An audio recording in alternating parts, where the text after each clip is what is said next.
था ये खबर अब क्लियर हो गई मनीष?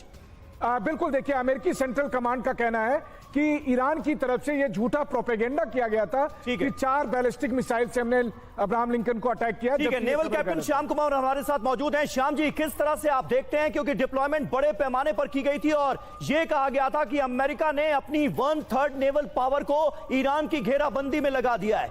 अब ईरान पर किस तरह के हमले हो सकते हैं इन युद्ध पोतों के जरिए, जरा समझाइए हमें। 2003 के बाद से ऐतिहासिक जमावड़ा है नेवल फायर पावर का।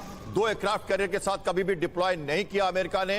इतनी बड़ी शक्ति के साथ वो कभी आया नहीं। आप समझ सकते हैं, अल्ब्रुक क्लास के 4 डिस्ट्रॉयर घेर के खड़े हैं अब्राहम लिंकन को। 50 किलोमीटर। सर, अपनी बात पूरी करिएगा। देखिए, एक और खबर आ रही है कि अमेरिकी जेट मार गिराया गया। ये देखिए, एक बड़ी जानकारी हम आपको दे रहे हैं। खबर यह है कि कुवैत में यूएस जेट को मार गिराया गया। एक और झटका से कह सकते हैं ईरान ने दिया है। अमेरिकी जेट को मार गिराने का दावा किया जा रहा है। बड़ी जानकारी सामने आ रही है। देखिए, तस्वीरें जारी करके यह दावा किया गया है कुवैत में यूएस का यह जेट जिसे मारा गया है। और यह भी आपको अपडेट दे दें कि जो पायलट इसे फ्लाई कर रहा था उसके सुरक्षित होने की भी खबर सामने आ रही है।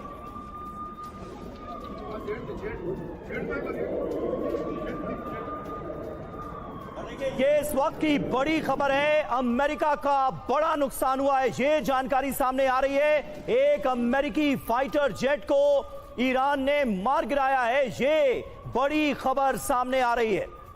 ये तस्वीरें आपको दिखा रहे हैं। पहली तस्वीर मिडिल ईस्ट में अमेरिका को हुए बड़े नुकसान की है। बहुत बड़ा जख्म दिया है ईरान ने अमेरिका को। अमेरिकी मिलिट्री फैसिलिटी को बड़ा नुकसान पहुंचा है और जानकारी ये मिल रही है कि अमेरिका के एक फाइटर जेट को डाउन कर दिया है ईरान ने हमला करके।